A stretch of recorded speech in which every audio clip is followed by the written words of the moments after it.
Welcome everybody to the danjohnuniversity.com podcast. Welcome back. This is episode number 71. Well, we have a question from Scott. Scott says, I've recently noticed that at the bottom of my squat, my left glute is lower than my right. Okay. I was wondering if you might be able to offer some advice on how to regain that balance, flexibility, and mobility. I've done squats, box squats, goblet squats for a long time, but just noticed this recently while doing some kettlebell work in front of the mirror. I suspect it's a result of a cross-Canada drive. Well, here's the thing, Scott. This is one of those times where I need to see it. I need to see a video, I need to see a picture. I notice when I'm at weightlifting meets, people's feet are all kinds of different directions. Their quads do all kinds of interesting things. I don't think you're ever gonna find perfection in a squat, but it is nice to think that at least you're looking, and that's good. But Scott, I'm gonna need a photograph, a picture, a video, and I'm not sure I'll be able to help you even then. We have a rule in the weight room, a rule in throwing called the rule of the X. So my right arm and my left leg, my left arm and my right leg. And what tends to happen, throwers especially, and really just about everybody really, is that the right arm is the throwing arm, the left leg is the blocking arm. So very often you'll see with athletes, you'll see a certain weird training of injuries. For me, for much of my career, all my surgeries were down right across this way. And I think because all that overemphasis on being a right-handed discus thrower gave me those asymmetries, those imbalances. My good friend Taylor Lewis talks about how it is very natural that you're imbalanced. Your heart isn't here, it's slid over. You only have one liver. You have two lobes of lungs on one side and three on the other. So we're kind of built to be asymmetrical, and something like driving across the country might lead to that a little bit more. I hope that helps. I'd like to see a picture, but remember the rule of X. Thank you. We have a question from Tom. Hello, Tom. I've been out of the gym for the better part of 3 years due to sheer laziness. A bad case of sheer laziness. I'm finally ready to get myself back into the gym. Only problem is I'm so confused as to what program should I begin my journey with. You know, if you haven't been around in a while, the best program is Show Up. So there you go. There's my first little bit of advice. Do you think the higher rep back squats on Mass Made Simple would be too much to jump into right away? Yeah. I mean, you haven't trained in 3 years. You're gonna do the single hardest program I know that I've come up with. No, I don't think that's a good idea at all, Tom, no. I was leaning towards easy strength or Mass Made Simple or any other recommendations you may have. I'm a 34-year-old male who's made nice, nothing amazing progress on bodybuilding programs in the past, linear progression. I'm looking to get stronger and in turn, bigger all around. I'd like a respectable pair of legs where my chicken leg's currently on. You know, the best thing I can tell you right now, Tom, is that this is what the workout generator is made to do. Especially now when gyms aren't open in a lot of parts of North America. So whatever equipment you have at home, that's your gym. And if you have nothing, you are your gym. I'd strongly recommend, if you can do it, to get on the workout generator, plug in, and I would just do basic 3 sets of 8, 3 sets of 10, 3 sets of 12 stuff. Some basic movements mixed with mobility. Don't make it too complicated. You won't be able to keep going. After, I don't know, maybe 6 months of doing that, yeah, try Mass Made Simple. It's only 6 weeks, but it's a tough 6 weeks. I gotta tell you that straight up, it's a tough 6 weeks. Thank you for asking your question. We have a question from Trent that I don't think I've answered this kind of question in a while, so it's kind of nice to see something new and fresh. Trent says, any ideas on what I can do to improve my vertical jump so I can reach my goal of dunking a basketball? Yeah, a couple of real quick things before I go into your actual questions. First off, I'm a big believer in the hammer and stone idea from Stu McGill. So one of the things you're going to have to look at is making sure that this part of your body is hard as rock, the stone. And when I work with people sometimes who, gentlemen basketball players, they drink a lot of beer, they eat a lot of pizza, and then they want to talk about plyometrics. Well, really their issue is when they hit, when stab the ground with the leaping foot, this area wobbles. So suitcase carries, any kind of core work you can do, anything that will make you strong here. And then of course, anything that can help you drive into the ground better. There are different kinds of jumpers. There is a much more, the running long jump style with the big step. And then of course the really heavy quad dominant jump that you see with a lot of volleyball players. Both will get you to the rim. Tom asked 2 follow-up questions. First, he asked about why I emphasize the Bulgarian goat bag swing over kettlebell swings for my older athletes. That's not necessarily true. I think you might have missed the point. If the athlete comes to me at 13, 14, 15, they're gonna learn the kettlebell swing. We're gonna take the time to teach them the swing, and they're gonna do a lot of swings. If the athlete comes to me 25, 26, 27, already has a history of injuries, already has, we're towards the end of the career, the hinge movements is important. They do the hinge no matter what they're doing. But I would not necessarily say you have to do the kettlebell swing. Certainly, I would teach it if appropriate, if I have time, and I just don't always have time.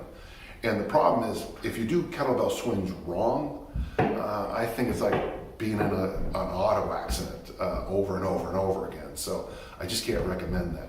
The second question Tom asks is, was I ever able to dunk? Well, yeah, of course.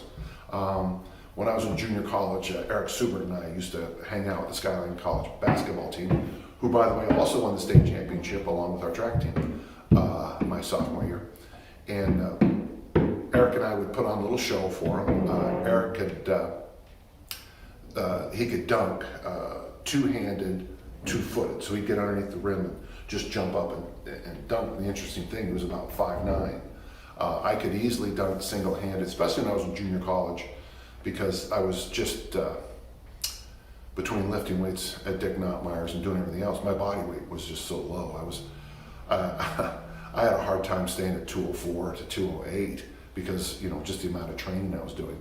So when you can snatch 265 and clean 335 at a body weight at 204, you can slam if you're 6 foot pretty easily.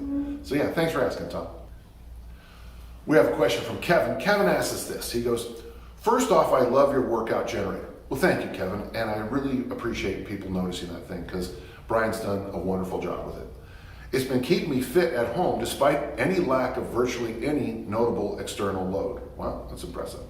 I'm wondering how one would incorporate regular challenges into workout programs. Most of the better programs I've done are highly regimented and admittedly get stale after a few weeks. Absolutely, yeah. In high school, our swim team strength coaches would regularly throw in challenges like who can hold a plank the longest, most body weight squats, and things like that. Okay.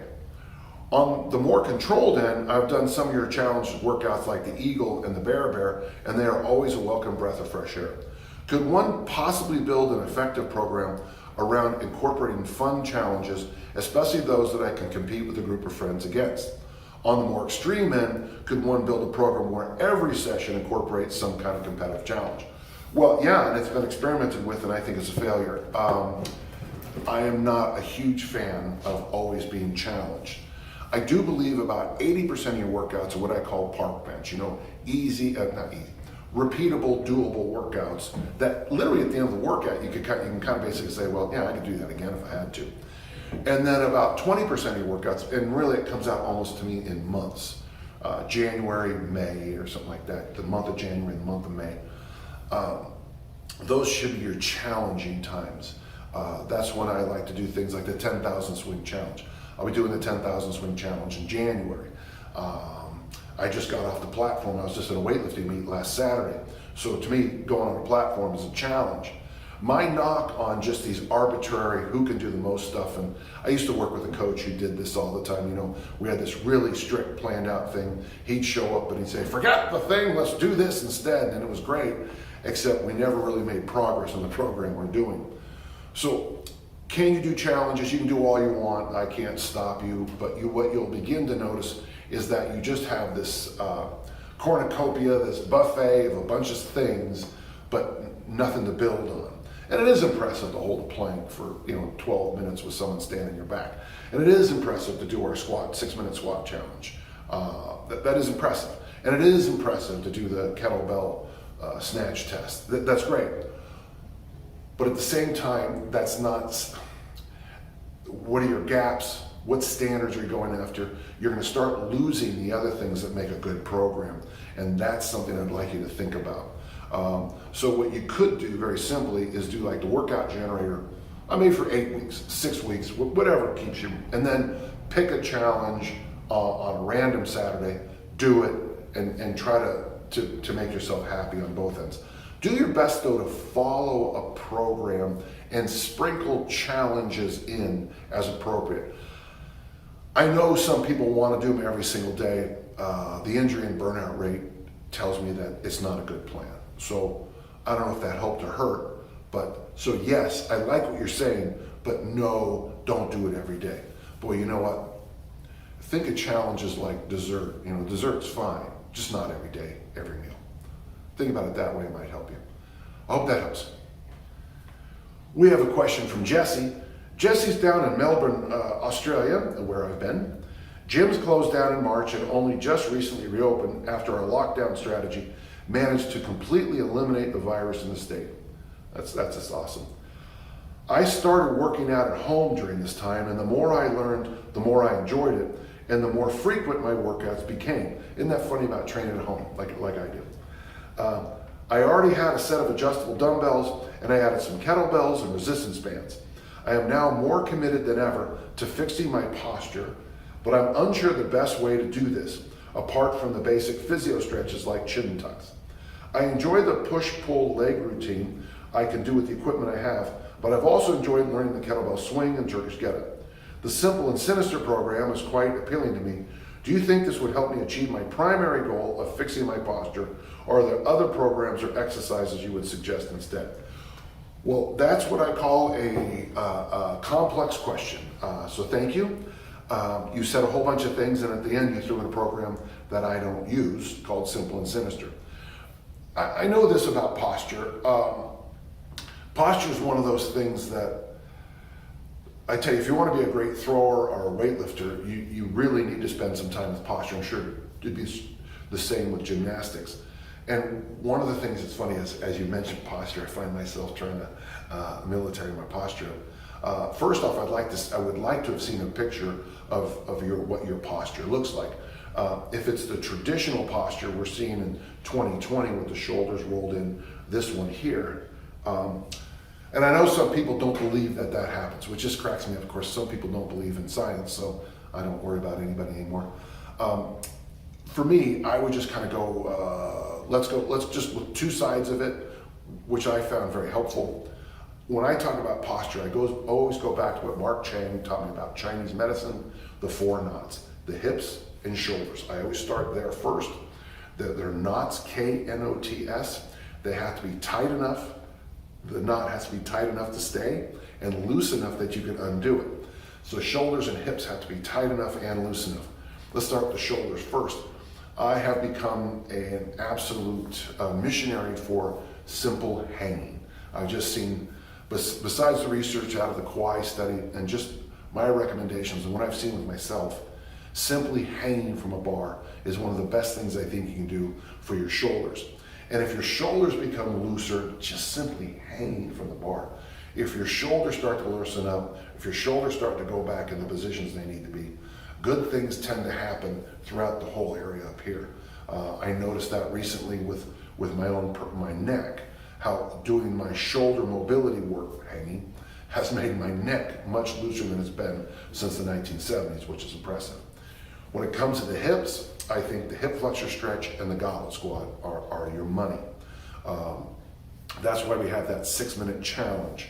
It's the goblet squat challenge where you sit in the bottom of the goblet squat, and every 30 seconds, so at the 30 seconds mark and on the minute, every minute, you do 1 goblet squat, and you do that for 6 minutes. And what we find with a lot of people is that whatever your issue is, some people, they don't have the anaconda strength to handle it the whole time. Some people can't hold the kettlebell for the 6 minutes, even if it's a light kettlebell. Some people, get so stuck in their hips and ankles that their squats begin to look really strange. And so what I like about the 6-minute squat challenge, and you can do it for 3 minutes, you can do it for 1 minute, is that it shows you your path of where you're struggling. It might be mobility. It might be flexibility in the hips that's holding you back.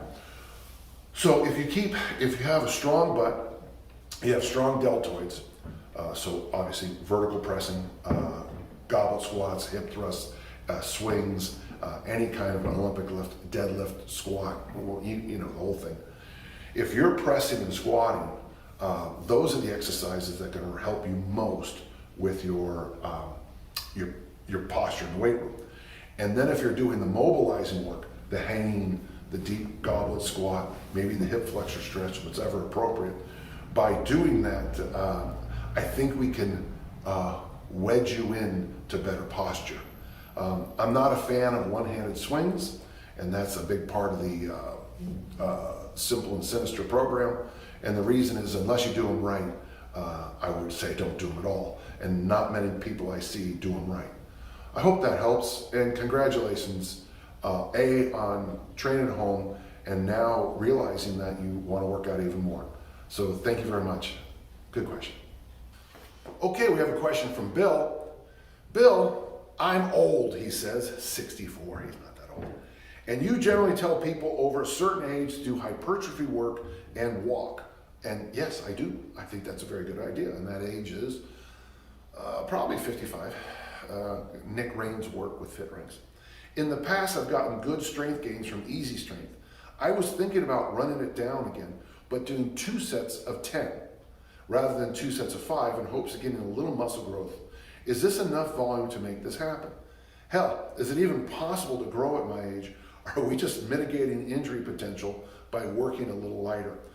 Well, you know, Bill, I like that. In fact, that would be a great conversation to have long term. Is the exercise I'm doing now, am I really still building muscle, or am I just, holding that wall of aging? That's a good question. So two sets of 10, that's 20 reps, which puts you right in the middle of DeLorme's numbers, which he recommended for hypertrophy, bodybuilding, and power, 15 to 25 or 15 to 30 total reps. Yeah, so 2 sets of 10 is enough. You might just want to consider, yeah, that's fine. And then you could play with some other numbers later on, like 3 sets of 5. 3 sets of 8 is my standard for hypertrophy because it's the easiest and the oldest program I know. Yeah, I think 2 sets of 10 is a good idea. It would be your pull that I'd be concerned with at 64. If you're doing vertical pulls, you might want to make sure you do band-assisted pull-ups, or if you have an appropriate pull-down machine.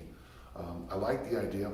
Remember, on this, if you're working on hypertrophy, this is when you probably do want to add squatting. Now, squatting doesn't work very well with an easy strength protocol. I didn't say it's impossible. I just said it. I've never seen it happen. But push, 2 sets of 10, pull, 2 sets of 10, and make sure you do some kind of squat variation, 2 sets of 10. And I think you'll get something out of this. That's a good question, and thank you. We have a question from Jeff. He's 57 years old and has been hammering away at kettlebell steady for the past decade. A master kettlebell instructor says his form is good. I do my swings two-handed with 24 and 32 kettlebell bells and can bang out 100 inside of 5 minutes. That's a swift. It's pretty good, Jeff. That said, I've decided to go after the simple 32 kilogram test, which requires that all swings be done one-handed. So the question is simple. What exercises do you recommend, aside from the obvious, do more one-handed swings, to optimize my one-handed swing work capacity? Well, here's the thing. At age 57, Jeff, you don't have a lot of wiggle room if you hurt something doing one-handed swings. My only concern about one-handed swings is you have to hold symmetry. So when I talk about symmetry, I call it the CSZ. The chin, the sternum, and the zipper all have to be on one line. I'll watch people on YouTube doing one-handed swings, and as they go out, they twist with each and every one. You know, as a discus thrower, I threw 10 to 15,000 times a year. And I gotta tell you, ballistic rotation can really be an issue for your body. So if you can, either film yourself or do your best to train with a mirror and keep a sharp eye on your chin, sternum, and zipper line. Keep them as straight as can be. If you're doing the one-handed swing, I always recommend to do the tap with the offhand. So as you throw it, you tap. You throw it, you tap. You throw it, you tap. And the reason is, and it's not perfect, but if you throw it over here, you'll know that you really had to make some distance to get over there. You're 57. Make sure you have a good reason to go after that goal. There's nothing wrong with it. It's a good goal, but just make sure that you've been doing swings, 100 swings in 5 minutes, which is very good. Let's just make sure you can keep doing that standard long term. Thank you for your question, and I hope success with you. We have a question from Joe. I am currently training for the FBI's physical test. If you're not familiar, it's 1 minute of sit-ups, 300-meter sprint, continuous push-ups, 1.5-mile run, and pull-ups. As a former Navy EOD tech, I'm used to smashing these sorts of fitness tests. However, I have found the 300 sprint to be a game changer. Oh yeah, the 300-meter sprint. That's right when the bear jumps on you. Yeah. I'm currently using Rob Shaw workout program to prepare, which is a good choice. Rob's a good dude. I find it seems to be poorly matched to my needs. Okay, I have to stop right there, Joe. So if it doesn't reflect your needs, okay. As it is either very easy, 6 times 30% of tested calisthenic every 75 seconds, or brutally hard, 5 times 400 meters at threshold pace, rest 3 minutes, repeat. Do you have any thoughts on how I could improve? I have just finished reading Easy Strength and I enjoyed it. Well, I always tell people, if you're training for the test, the best thing you can do is the test. 1 day a week, I would do all those events if you have to do that test. And just like we do with a practice weightlifting meet or a practice track meet, you do the events. I do like Rob's work, especially with the way he teaches greasing the groove. And that's how I think you should attack, especially the sit-up, the push-up, and the pull-up test. I would do daily anywhere from 5 to 10 bouts a day of just one round of the push-up, sit-up, pull-up. Don't go to failure on anything and just practice. I mean, if you can do 20 pull-ups, do a set of 8, 9, 10, and just feel how easy it is. If that's too many, do a set of 3, 4, 5. Just pull up, pull up, pull up. Just keep greasing that groove. Don't push the pull-up until the test itself. With the 300 sprint, that's just a tough distance. With my sprinters, we had the rule of 1,200, and I never felt that an athlete could do more than 1,200 quality meters in a workout. So that'd be 3 400-meter dashes, a 600, a 600, a 400, and a 200-meter, some challenges that day. But you're chasing a lot of different rabbits with this test. The 1.5-mile run should be kind of easy. You probably need one long distance day a week. Maybe Saturday, do the test, do the whole test. Sunday, do a run that's probably 4 or 5 miles is all you would need for your long, slow distance. And then grease the groove 3, 4, 5 days a week with those things. And really, I would spend the bulk of your time training like a 400-meter runner. Think rule of 1,200. Maybe even less for you. Like race yourself in 800 meters, time yourself for 800, sneak up, try to get around 2 minutes. 2:10's fine. It's all good. And then after you give a substantial rest, 5, 6, 10 minutes, do a 400 meters. And there's your workout. In fact, that's not a bad workout at all. I'd love to see your 400-meter time below 70. That'd be great. But that's an interesting little balance of tests. I hope that helped. I don't know, but thank you. We have a question from Graydon. I have a modest powerlifting background, but I'm a little bored with my typical training, as we all are. I have been reading Never Let Go and have become intrigued with your one lift a day protocol for strongman training. Okay. I have pretty impressive garage gym with all the bells and whistles. What are your thoughts on an athlete running this program for about 6 weeks for general strength and or hypertrophy? I have never competed in strongman, but I'm looking to just mix things up and keep it exciting. Oh yeah, 6 weeks and one lift a day. Be sure you do week 4's deload. Don't get very cute, okay? Make sure you do the deloading program. I don't know if you're gonna do it powerlifting style or strongman style or Olympic lifting style, but be sure you have 1 day a week where you just squat. Be sure you have 1 day a week where you do a major hinge. And if you do it like I did towards the end of my career, 1 day dedicated to just loaded carries. It's a fabulous workout. One of the things that is difficult about it is if today is supposed to be front squats, that's all I'm doing is front squats. So if I feel after my second set of front squats, oh, I don't feel like doing it, that's all you do. And I found that amazingly restorative for my head, for my headspace. Your mileage may vary on that. Yeah, go ahead. Be sure you get back to me. Do me a favor, email me what you're planning to do, and let's talk about that. Thanks so much. Bye-bye. We have a question from Jeff. It's interesting, this week we have a lot of people around the age of 60. That's nice to hear, that 60-year-olds are still training. I am 60-year-old, and I recently identified congenital hip impingements, FAI, and a lumbar vertebrae misaligned. I train boxing, kickboxing, and self-defense. I also spar with younger folks. Back squats, deadlifts, barbell military presses, jiu-jitsu are all off the table. You say that bodybuilding focus is the best advice for the over 55 crew. Yes, I say that all the time. After 55, bodybuild, and then occasionally ramp it up for a weightlifting meet or some fun challenge. But the bulk of the time, you should be doing 3 sets of 8, push, pull, hinge, squat. My problem is I discovered kettlebells during the pandemic, and I'm like a kid in a candy store, Stu. Okay, and so he has too many programs. Currently doing swings, push-ups, and clean and press front squats on alternating days. Fitting in pull-ups and ab wheel when I can. When my body says stop, I stop. My ultimate goal is to compete in an amateur boxing match in 2021, endurance and power.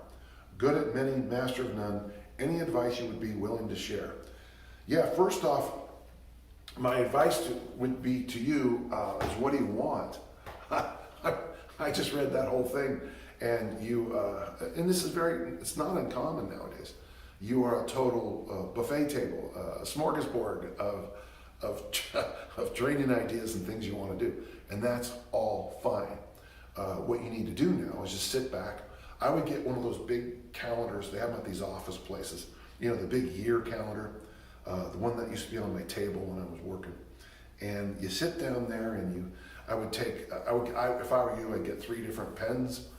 I like pink, yellow, and green, and the pink one is supposed to be red, and I go through and I would X out like Christmas Day or your anniversary or whenever that vacation, the wedding, or whatever. Go through the whole calendar and X out those times. Depending on what your career is, there might be a month that you have to X out. If you're a tax accountant or attorney, April's an X. You're not going to be training very hard then. And then maybe X out a few months where it's yellow, where those are the months that you can still train, but you can't really, it might be a nice time to be gentle, yellow, caution. And then find those months where you can go green. And on those green months, those are the ones you want to go for. That'd be the 6 weeks, 8 weeks building up to this boxing match. That would be I don't want to give you a ton of examples, but you get the idea. And then what you can do is you can look at the year and say, okay, I was going to do this program, but it's a red month. So during that month, I'm going to go to the gym 3 days a week. I'm going to get the basics done. I'm going to do some hypertrophy work, and I'm going to walk out the door, and I'm going to that was it. That was good enough. In those green months, that's when you light it up. What I see as I read yours, and there's nothing wrong with it because it's very common, is that I see that you have, I can do this, I can do this, I can do this, I can do this. But one of the things you're going to have to deal with is what's most important for this year, and that will be where the green X's are, the green circles are, however you decide to do it. I hope that helps. Your number one issue right now is clarity. You have a hip issue, you have a back issue, you have all these toys you want to play with. You're going to have to kind of clean up a few things and get some clarity. Boy, I hope that helped. Thank you. Well, that's great.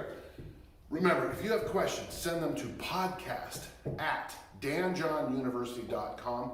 I do my best to answer each and every one. Thanks for listening, and we'll talk again soon. Bye-bye.